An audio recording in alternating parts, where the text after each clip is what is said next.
السلام عليكم ورحمة الله وبركاته.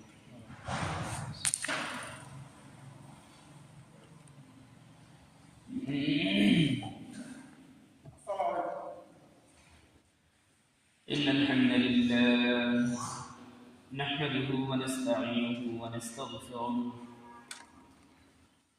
ونعوذ بالله من شرور أنفسنا ومن سيئات أعمالنا.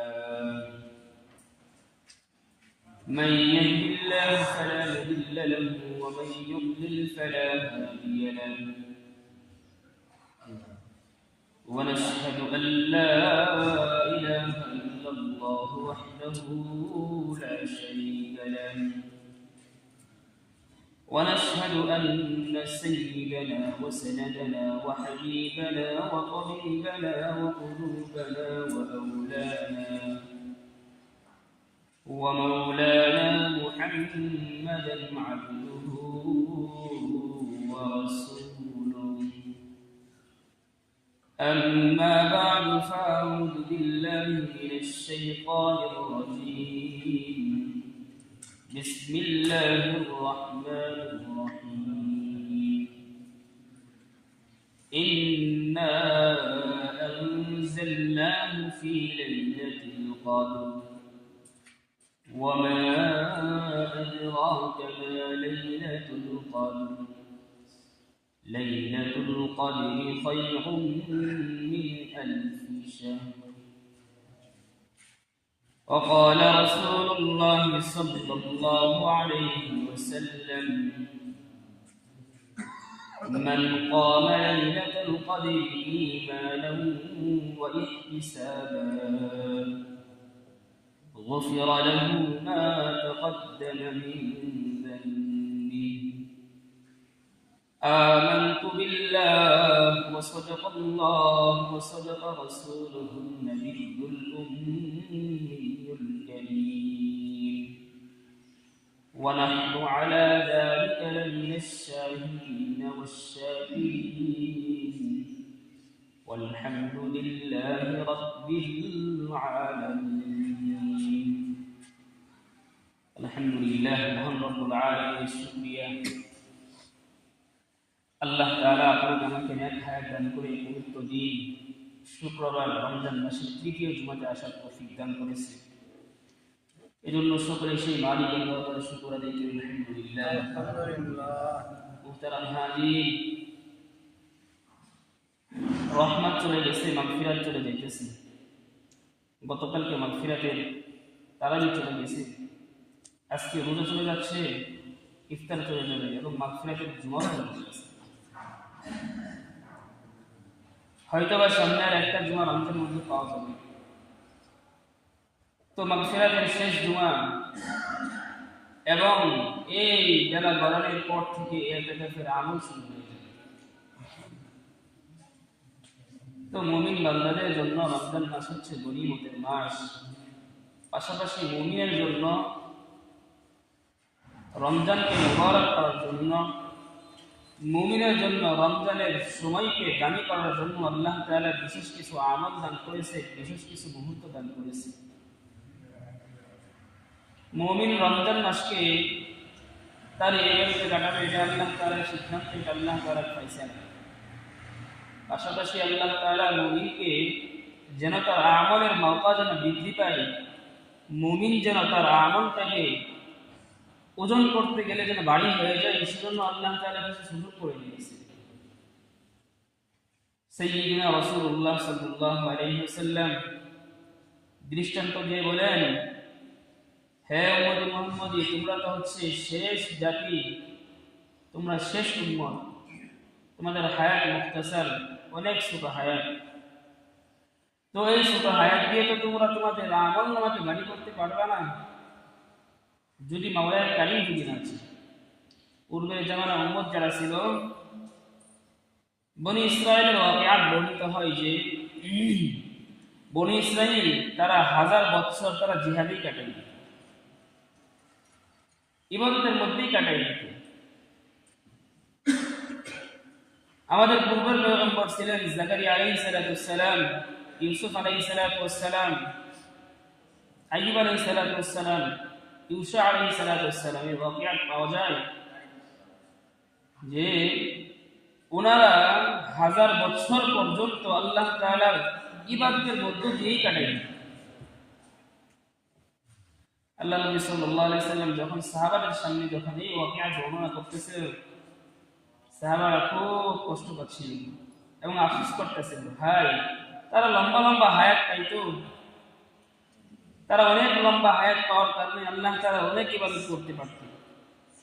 তো আমাদেরকে আল্লাহ তাআলা হায়াতে দিয়েছে মাত্র 60-70 বছরের জিন্দেগি। তো তারা 1000 বছর ইবাদত করলে তো তারা আমাদের চেয়ে আগে জান্নাতে বাড়িয়ে যেত, তাহলে তো আমরা পিছিয়ে যাব। আল্লাহ নবী সাল্লাল্লাহু আলাইহি ওয়াসাল্লাম সাহাবাদেরকে সান্ত্বনা দিয়ে বলেন, সাহাবারা শোনো, রব্বে কারীম আল্লাহ তাআলা পূর্বের জামানায় তাদের লম্বা হায়াত দান করেছিল, তারা অনেক ইবাদত করছে, ঠিক আছে, কিন্তু আল্লাহ তাআলার নিকট ওই সমস্ত পূর্বের জামানার উম্মতদের আমলের তুলনায় তোমাদের আমলের মওকাটা বেশি হয়ে যাবে, কারণ তোমাদের আমল কোয়ালিটি হিসেবে আল্লাহ কবুল করবেন, কোয়ান্টিটি হিসেবে না।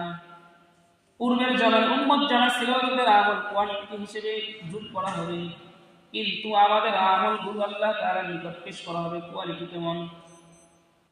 রব্বে কারীম আল্লাহ তাআলা ফরমান, এই হাল জামানার উম্মত মুহাম্মদী যারা আছে তাদের হায়াত সফল হবে, তাদের জীবনের হায়াত অল্প হবে, কিন্তু আল্লাহ তাআলা এমন সময় দান করছে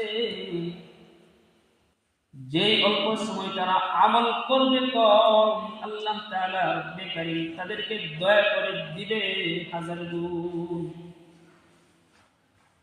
রব্বে কারীম ফরমান, আল্লাহ তাআলা বলেন, হে উম্মতি মুহাম্মাদী শোনো শোনো, তোমাদের হুজুন হওয়ার কোনো কারণ নাই, তোমাদের চিন্তাগ্রস্ত হওয়ার কোনো কারণ নাই। আমি রব্বে কারীম আল্লাহ তাআলা তোমাদেরকে বছরের মধ্যে 5টা রাত দান করছি, এমন এমন রাত অল্প আমল করো, আমি রব্বে কারীম তোমাদেরকে বাড়াই দিব। কেমন বাড়াবে একটা পরিমাণ শুনি। আল্লাহ তাআলা আমাদেরকে সান্ত্বনা বাণী শোনান, হে উম্মতি মুহাম্মাদী, তুই ইবাদত করবি এক রাত, আমি রব্বে কারীম তোর আমল নামাই আমল উঠাবো 1000 মাসের সওয়াব। আমল করবো কয় রাত? এক রাত। আমল নামা উঠাবো কয় মাসে? 1000 মাসের সমান। তো সেই রাতটা কোনটা? রব্বে কারীম আল্লাহ তাআলা কোরআনের মধ্যে আসছে, সূরা কদর নাযিল করে উম্মত মুহাম্মাদীকে সান্ত্বনা দেয়। আমরা তো হতভাগা যে কোরআন পড়ি না। রমজান মাস কোরআনের সঙ্গে নিসবতের মাস, কোরআন নাযিল হওয়ার মাস। আর সেটা কখন নাযিল হয়েছে? আল্লাহ তাআলা ফরমান, আমি এই কোরআনকে নাযিল করছি একই রমজান মাস এবং তার মধ্যে শবে কদর। আল্লাহ তাআলা আরশে আজিম 7 আসমানের উপরে সংরক্ষিত একটা লৌহে মাহফুজ আছে, সেখানে আল্লাহ তাআলা কালামুল্লাহকে লিপিবদ্ধ করছেন। তো সেখান থেকে আল্লাহ তাআলা 7 আসমান বের করে এই দুনিয়ার প্রথম আসমানের মধ্যে আল্লাহ তাআলা বাইতুল ইজ্জাতে আল্লাহ তাআলা কালামুল্লাহ নাযিল করছে এই শবে কদরের মধ্যে। শুধু তা না, এই কালামুল্লাহকে আল্লাহ তাআলা এই বাইতুল ইজ্জা থেকে প্রয়োজন প্রেক্ষাপট হিসেবে রব্বে কারীম আল্লাহ তাআলা আমাদের পয়গম্বরের নিকট নাযিল করছে। কেমন করে নাযিল করছে? নাযিল করার প্রেক্ষাপট হচ্ছে যখন যতটুকু প্রয়োজন তো তখন ততটুকু আল্লাহ তাআলা পাঠিয়েছে। অল্প প্রয়োজন, বাস ততটুকু। মদকে হারাম করতে হবে, বাস মদের বিধান নিষিদ্ধ করার জন্য আয়াত নাযিল করছে। সুদ হারাম করতে হবে, ততটুকু নাযিল করার জন্য আল্লাহ তাআলা আয়াত পাঠিয়েছে। নামাজ পড়তে হবে, ততটুকু আয়াত পাঠিয়ে আল্লাহ তাআলা নামাজ বিধান ফরজ করছে। জাতি বেশি গুনাহের কাজ করে আল্লাহ তাআলা তানবিহ করে সতর্ক করে কিছু আয়াত নাযিল করে জাহান্নামের ভয় দেখাইছে, জান্নাতের আশা শুনাইছে। অর্থাৎ মুদ্রা কথা, আল্লাহ তাআলা আমাদের নবী মুহাম্মদুর রাসূলুল্লাহর নিকট তার দীর্ঘ 3 বছরের সাধনার ফসল হিসেবে আল্লাহ তাআলা প্রয়োজন অনুপাতে আল্লাহ তাআলা কালাম নাযিল করছে সেই কদরের রজনীতে। এটার ফাজাইলটা কেমন? রব্বে কারীম ফরমান, আল্লাহ তাআলা বলেন, ইন্না আনজালনাহু ফি লাইলাতিল কদর। আল্লাহ তাআলা বলেন, এই কদর এটা এমন একটা দামি মাস, এই দামি মাসের মধ্যে এমন একটা রজনী। আল্লাহ তাআলা বলেন, এই কদর আমি রব্বে কারীম আল্লাহ তাআলা এই কদরকে এমন দান করছি, এমন দামি বানাইছি। এই কদরের মধ্যে রব্বে কারীম আল্লাহ তাআলা কোরআনকে আল্লাহ তাআলা পাঠাইছি। শুধু তা না, এই কদর যখন আমি রব্বে কারীম দুনিয়াতে পাঠাইছি, রব্বে কারীম আল্লাহ তাআলা মুহাম্মদুর রাসূলুল্লাহকে জানান, হাবিব, বনি ইসরাইলের ওয়াকিয়া শুনে আপনার উম্মতরা যেরকম পেরেশান হয়ে যায়, আফসোস করে আপনি তাদেরকে জানিয়ে যান, যদি উম্মতি মুহাম্মদ যদি কোন একটা শবে কদর রাত্রিতে তারা ইবাদত জেগে করতে পারে, আমি রব্বে কারীম আল্লাহ তাআলা তাকে তার আমলনামায় 1000 মাস ইবাদত করলে যেই সওয়াব সেই সওয়াব আমি আমলনামায় ঢুকাই দিব। কি বুঝলাম এখান থেকে? আল্লাহ তাআলা বলেন, রমজান মাস যখন আসে, একই তো রমজানের সওয়াব, তার মধ্যে আবার কদর যখন আসে, মুমিনের আমলনামাটা বাড়ি হওয়ার উপর বাড়ি হবে। কারণ শবে কদর এটা পাওয়া একটা ভাগ্যের বিষয়। শবে কদর পাইতে গেলে আমাদেরকে আল্লাহ তাআলার নিকট নিজেকে মঞ্জুরি করানো লাগে, ইতিকাফের মধ্য দিয়ে শবে কদর পাওয়া লাগে। আর শবে কদর পাওয়ার জন্য আল্লাহ তাআলা এই উম্মতি মুহাম্মদীকে ইতিকাফ দান করেছে। ইতিকাফটা কি? ইতিকাফ আরবি শব্দ, বাংলায় অর্থ বলে অবস্থান করা। ওই অবস্থান করব, পুরুষরা মসজিদে অবস্থান করব, আর মা বোনরা তাদের বাসায় নিজ গৃহের এক কোণায় অবস্থান করব। অবস্থান করে কি করব? দুনিয়ার সমস্ত চিন্তা, সমস্ত পেরেশানি, সমস্ত কাজকে পিছনে রেখে শুধুমাত্র নিজেকে খলওয়াত মা আল্লাহ করে দেওয়া, এটার নাম হচ্ছে ইতিকাফ। ইতিকাফে যদি কোনো ব্যক্তি যদি বসতে পারেন, আল্লাহর নবী বলেন, তো সে ব্যক্তির জন্য আল্লাহ তাআলা কদরকে তার জন্য আযম বিল জজম করে দেয়। পানির জন্য যেরকম মাছ জরুরি, মাছ যেরকম পানি ছাড়া বাঁচতে পারে না, ওইরকম ঠিক তদ্রূপ ইতিকাফরত ব্যক্তি শবে কদর থেকে বঞ্চিত হতে পারে। এটা একটা ফাজাইল বর্ণনা করে। তো আমাদের তো ইতিকাফ হওয়ার সময় তো আমাদের নেই। এটা কঠিন আমল না? 10 দিন মসজিদে বসে থাকা লাগে, সংসার থাকা যায় না, চাকরি বাকরি করা যায় না, কত কষ্টের আমল। আল্লাহ নবী সাল্লাল্লাহু আলাইহি ওয়াসাল্লামকে যখন আল্লাহ তাআলা প্রথম ইতিকাফ দান করছেন, তো প্রথম ইতিকাফের মধ্যে আল্লাহ নবী শেষ 10 দিন না, শুধু পুরো রমজান মাস আল্লাহ তাআলার দরবারে স্থিতি করে রয়েছেন। তিনি সারাটা রমজান ইতিকাফ করছেন, প্রথম ইতিকাফ যখন শুরু হয়। এবং ইতিকাফের যখন পরবর্তী যখন সময় আসলো, আল্লাহ নবীকে আল্লাহ তাআলা আদেশ করে বলেন, হাবিব, আপনি শেষ দশকের মধ্যে ইতিকাফ করেন, কারণ আমি রব্বে কারীম শেষ দশকের মধ্যে শবে কদর রাখছি। হাদিসের মধ্যে ভিন্ন ভিন্ন রিওয়ায়াত আছে, তবে এখান থেকে মুদ্রা কথা যেটা বের হয়, হাদিসের সার নির্যাস যেটা বের হয়, শেষ দশকের বেজুর রাত্রিগুলোতে আল্লাহ তাআলা শবে কদর রাখছে। বেজুর রাত কোনটা? 21-এর রাত, 23-এর রাত, 25-এর রাত, 27-এর রাত, অথবা 29-এর রাত। এর মধ্যে শবে কদর আল্লাহ তাআলা লুকায় রাখছে, শবে কদরকে প্রকাশ করে নেন। কিন্তু আমরা তো শবে কদর প্রকাশ করে ফেলছি। কেমনে প্রকাশ করছি? 27 রমজান আসছে, বাস সেদিন শবে কদর। আল্লাহ নবী বলেন, শবে কদর যদি এটা প্রকাশ করা যায় তো আল্লাহ তাআলা আমাকে শবে কদরটাকে ভুলাই দিত। নবীকে শবে কদর জানানো হয়েছে, তিনি মসজিদে রওনা হচ্ছে, মসজিদে নববীতে সাহাবাদেরকে জানাই দিব, কিন্তু আল্লাহ তাআলা আফওয়ান ওনাকে লিসান করে দিয়েছে, আর ভুলাই দিয়েছে। তো বোঝা গেল কি, শবে কদরকে আল্লাহ তাআলা লুকায় রাখছে, যেন বান্দারা শবে কদরের তালাশে যেন এই বেজুর রাতের প্রত্যেকটা রাতে তারা ইবাদত করতে পারে। ইবাদত করলে তো একই তো সওয়াব। আবার যদি প্রত্যেক রজনীতে ইবাদত করতে পারে রমজান মাসে, তো সেটা তো আবার বাইরে যাবে। এই জন্য রব্বে কারীম ফরমায় শবে কদর এটা আল্লাহ তাআলা মুমিনে উম্মতি মুহাম্মদের জন্য এমন একটা ইবাদতের মৌকা দান করছে, সে করবে অল্প, আল্লাহ তাআলা তার আমলনামায় বাড়াবে অনেক বেশি।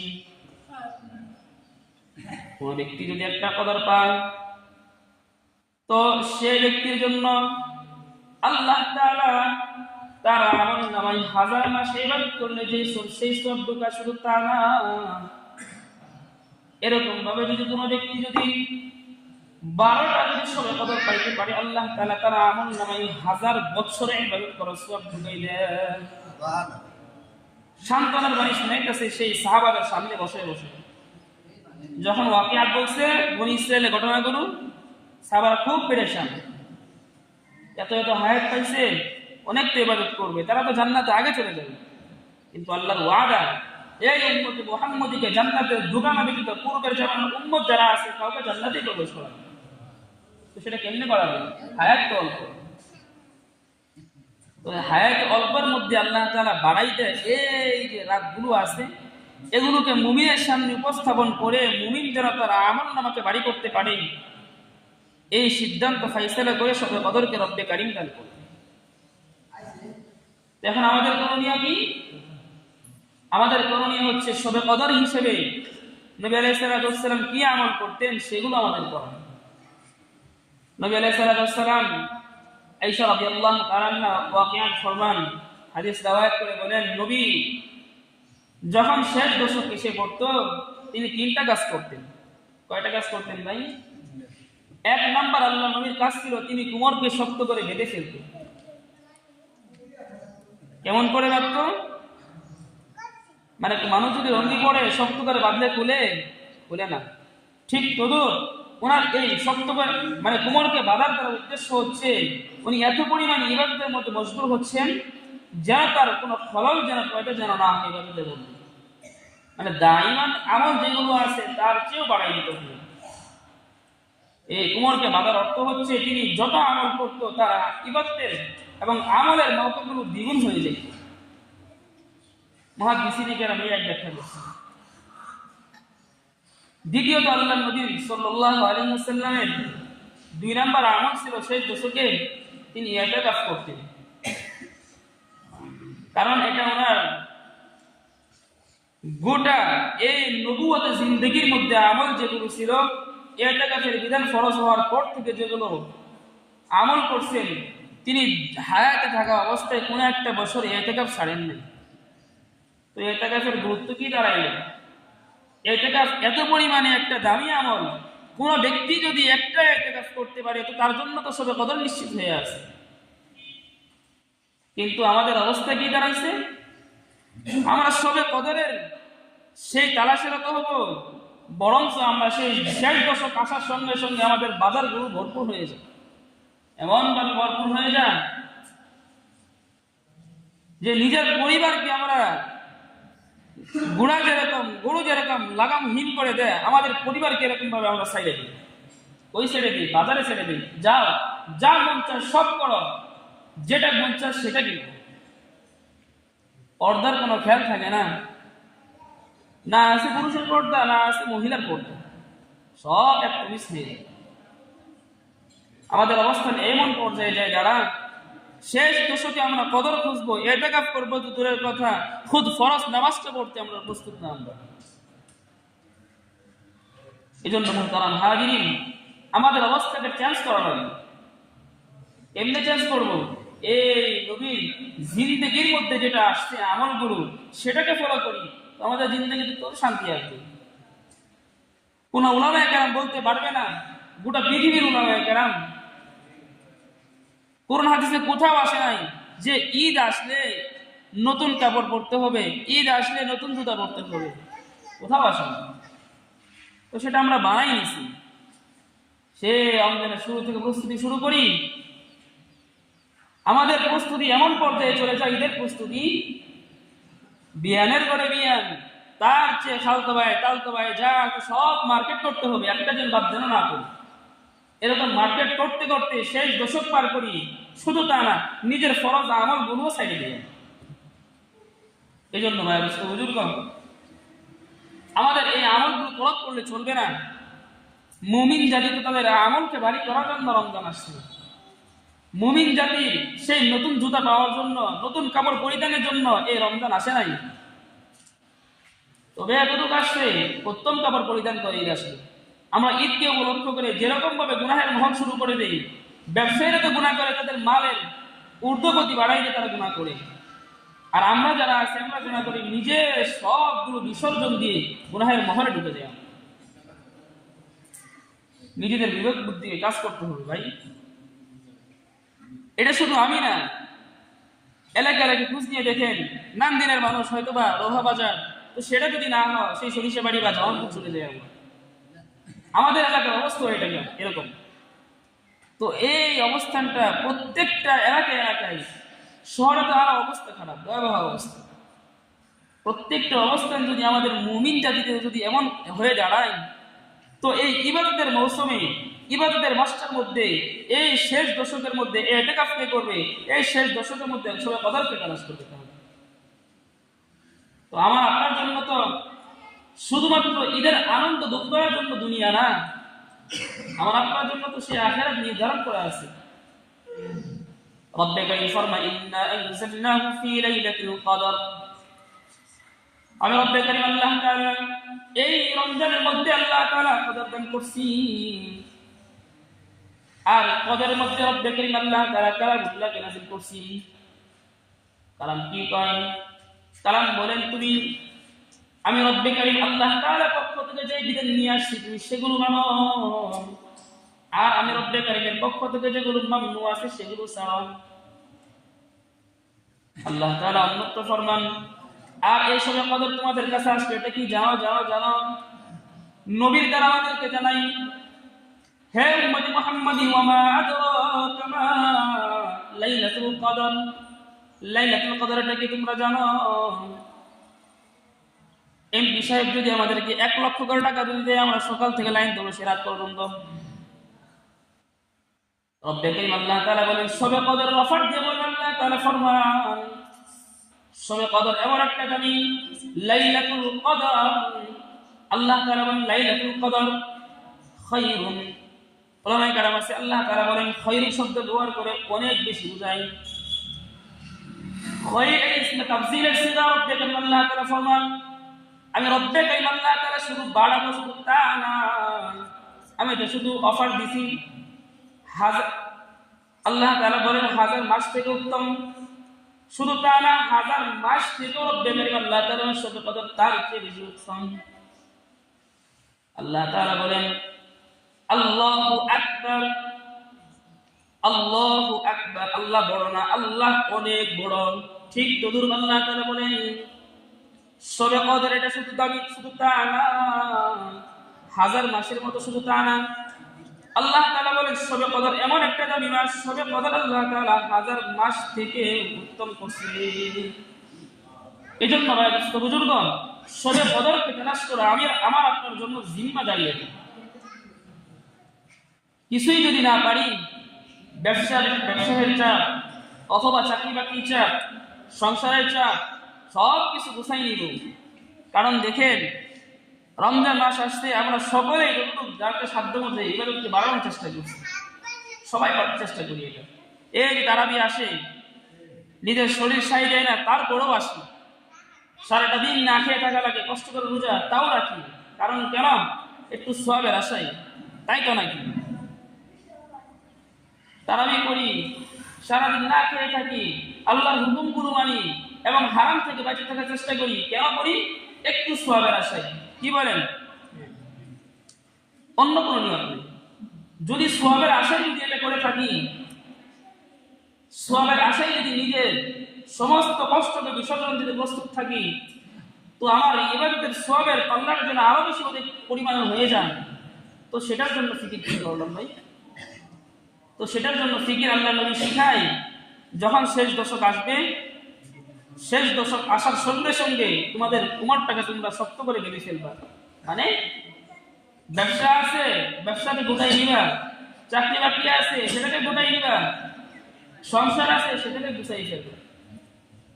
তাও প্রশ্ন হতে পারে, সংসারের চাপ, ব্যবসা বাণিজ্যের চাপ, সেগুলো তো ছাড়তে চাই না। আল্লাহ নবী শিখান তোমার সাধ্যে যতটুকু কুলা তুমি সেই পরিমাণে ইতিকাফ করো।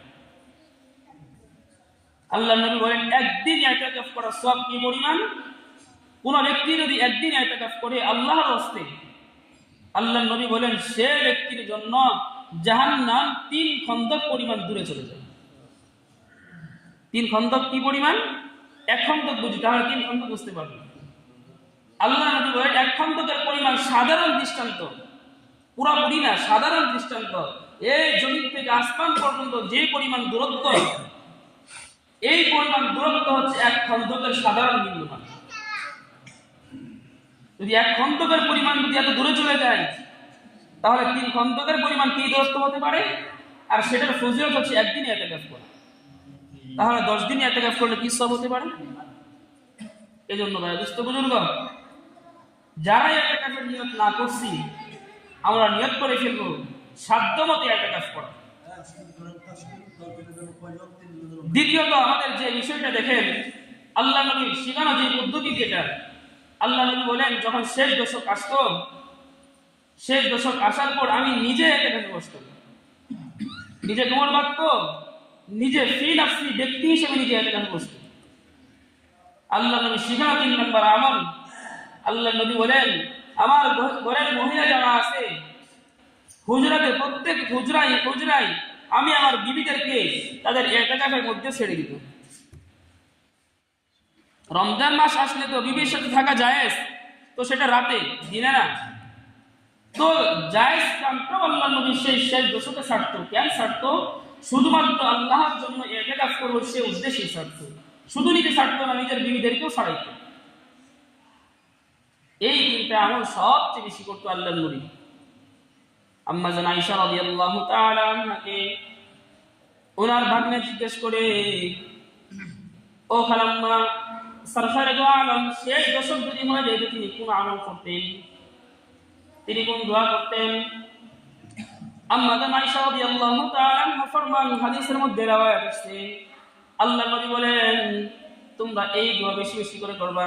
কোন দোয়া? আল্লাহ নবী বলেন আল্লাহুম্মা ইন্নাকা আফুউন কারীম তুহিব্বুল আফওয়া ফাফু আন্না। যদি কেউ আরবিতে পারি আরবিতে বলবো, আর যদি কেউ আরবিতে যদি না পারি বাংলাতে বলবো। ছোট্ট একটা দোয়া, ছোট্ট একটা শব্দ, এই ছোট্ট একটা শব্দের মাধ্যমে আল্লাহ নবী আমাদেরকে একটা মেসেজ দেন, সেটা হচ্ছে এই ছোট্ট দোয়ার অর্থ হচ্ছে আল্লাহ নবী বলেন আল্লাহুম্মা, হে আল্লাহ, ইন্নাকা নিশ্চয়ই তুমি আফুউন ক্ষমাশীল, রব্বে কারীম তুমি তো মওলা ক্ষমা করো। শুধু ক্ষমা করো শুধু তা না, রব্বে কারীম তুমি এমন একটা কারীম মাওলা, তুহিব্বুল আফওয়া, তুমি আমার গুনাহগুলো ক্ষমা করতে পছন্দ করো। এজন্য আল্লাহ তাআলার কাছে আল্লাহ নবী আমাদের এই উম্মতকে শিখায় শুধু আল্লাহ তাআলা ক্ষমা করে তা না, আল্লাহ ক্ষমা পছন্দ করে। এই জন্য তুমি মুমিন জাতি যারা সব রব্বের কাছে বলো ফাফু আন্নি, ও রব্বে কারীম মাওলা, আমি গুনাহ করছি, আমি অন্যায় করছি, আর কিছু দাও না মাওলা। ঈদের জামা দরকার নাই, ঈদের প্যান্ট দরকার নাই, ঈদের শার্ট দরকার নাই, ঈদের জুতা দরকার নাই। রব্বে কারীম মাওলা তুমি আমার গুনাহ যেগুলো করছি, রব্বে কারীম মাওলা তুমি সেগুলো মাফ করে দাও। আল্লাহ নবী সাল্লাল্লাহু আলাইহি ওয়াসাল্লাম এই উম্মতকে এই দোয়া শিখায়। মুমিন জাতি হতভাগা জাতি, আমরা এমন অবস্থা, শুধু দোয়া করি না শুধু তা না, আমাদের এমন একটা অবস্থান দাঁড়াইছে, নিজের গুনাহ থেকে এমন পরিমাণ দূরে চলে গেছি, গুনাহ করি মাফ না চাইতে চাইতে আমাদের দিলের মধ্যে রব্বে কারীম আল্লাহ তাআলা কফর মেরে দিয়েছে। এজন্য ভাই দোস্ত বুজুর্গ, শেষ দশক আসলে আল্লাহ নবী শিখানো আমলগুলো আমাদের জিন্দেগির মধ্যে বাস্তবায়ন করতে হবে। 4টা আমল কথা বললাম। 1 নাম্বার, শেষ দশক আসলে আমাদের আমলকে আল্লাহ তাআলা আল্লাহ নবীর মাধ্যমে আমাদেরকে জানান তোমরা আমলকে বেশি করে দাও। কারণ পরীক্ষার নিয়ম নীতি হচ্ছে 3 ঘন্টা যদি টাইম থাকে, 2 ঘন্টায় যে পরিমাণ দেখা যায় শেষ 1 ঘন্টায় তার চেয়ে বেশি দেখা যায়। ঠিক তদুরূপ রব্বে কারীম ফরমান 20 দিন আমল করছো, 20 দিন গুনাহ থেকে বাঁচছো, 20 দিন আল্লাহ নাফরমানি থেকে তোমার নিজেকে বাঁচাইছো, এই পরিমাণ আল্লাহ তাআলার নিকট মাহবুবিয়ত অর্জন করছো। 20 দিনে তুমি যে পরিমাণ করছো তার চেয়ে তুমি যেন দ্বিগুণ হয়ে যাও, সেই জন্য রব্বে কারীম নবীর মাধ্যমে আমাদেরকে আমল শিখান। 2 নম্বর আমল আমাদের করতে হবে, ইতিকাফ সাধ্যমতো করতে হবে। যদি পারি ইতিকাফ করব, শুধু করব শুধু তা না, ঘরের মা বোনদেরকেও আমরা কাজ সহজ করে দিয়ে তাদেরকে ইতিকাফের জন্য উদ্বুদ্ধ করব। পারা যাবে ইনশাআল্লাহ। কারণ ইতিকাফ এটা কঠিন কোনো আমল না। কারণ দেখেন, ইতিকাফের শেষ পর্যন্ত করে কথা শেষ করে দিবে। কোন ব্যক্তি যদি ইতিকাফে বসে, হোক সে মসজিদে বসুক বা ঘরের মা বোনরা বসুক না কেন, কিছুই করে নেই, মসজিদে বসে বসে ঘুম পাড়ছে, মসজিদে বসে বসে ঘুম পাড়ছে, আল্লাহ নবী বলেন তুই ঘুম পাড়ছস, তাও আমি রব্বে কারীম তোর ইতিকাফের মধ্যে তাও সব দান করছি। কারণ কেন? মসজিদে যদি থাকে গুনাহ হয়, গুনাহ হয় না। তো বোঝা গেল কি, মসজিদে থাকা অবস্থায় যখন গুনাহ মুক্ত থাকছি, গুনাহ মুক্ত থাকার কারণে আল্লাহ তাআলা বলেন যেহেতু ইতিকাফে আসছস, কোনো আমল করছ নাই, যদিও ঘুম পাড়ছস, তোর আমল নামাই আমি তাও আমল নামাই ইতিকাফের সব দেব। ইতিকাফে বসা যাবে তো নাকি ইনশাআল্লাহ? শুধু বলে যান, শুনতে রাজি আছি, মানতে প্রস্তুত না। জোর ভাই দেখেন, আসলে জোর করে কিছু না, নিজের আমল সকলে চেষ্টা করি। আসলে এটা ঠিক, আমরা মুমিন জাতি যারা আছে সকলে নিজের সাধ্যমতো চেষ্টা করি, গুনাহ থেকে বাঁচে থাকার চেষ্টা করি। সকাল থেকে সেই সন্ধ্যা পর্যন্ত না খেয়ে থাকি, রাত্রে কষ্ট করে তারাবি পড়ি, কেন করি? একটু সওয়াবের আসে। আমার আমল মাঝে আরো বাড়ি হয়েছে, আমার মতো ধর্মান্ত তো আর কেউ হতে পারে না। এই বিষয়টা, এই আশাকে ব্যক্ত করে নিজের দিলকে বুঝাই, পারলে এটাকে বসবো, যদি না পারি একটা লাস্ট সিদ্ধান্ত বলে দেই, এলাকার মধ্যে কেউ যদি না বসে তো সকলে গুনাহের কাবিলে হবে। এই জন্য সকলে সাধ্যমতো ইতিকাফ করব। আর এই রমজান মাস, কোরআন নাযিল হওয়ার মাস, কদরকে শেষ দশকে তালাশ করব। আবার কদরকে তালাশ করতে যায় কিন্তু সেই 27 রাত্রি পিছনে পড়বো না, আবার 27 রাত্রে হুজুররা খতম শেষ করব, বা সেই রাত্রে খতম তারাবিও করবো, সারা রাত ধরে এই ইবাদত করবো, সেই নিয়ত করে যদি আর বাকি 4 রাত ছেড়ে দিই, তাহলে আমার মতো দেহ কভার কেউ হতে পারে না। আল্লাহ বলে নাই যে 27 রাত মানে শবে কদর। শবে কদর কি বলছে? শবে কদর হচ্ছে শেষ দশকের মধ্যে বেজুর রাত্রিতে তারা বিশেষ বাড়িতে যে ওযু করে 2-4 রাকাত নামাজ করে তারপর ঘুমাবে, এবং নফল এবাদত একটু বাড়াই দিব, 2-4 রাকাত করে ফরজের পরে পড়ি, আর 2-1 রাকাত করে বাড়াই দিব। কোরআন তেলাওয়াত সাধারণত 1 রাকাত করে করি, আর 5 পৃষ্ঠা বাড়াই দিব। বেশি আমল একটু করে যদি বাড়াইতে পারি, তোমার এই একটু আল্লাহ তাআলার নিকট অনেক বড় হয়ে যাবে। আল্লাহ তাআলা আপনাকে আমাকে এই আমলগুলো করার তৌফিক দান করুন। সকলে বলি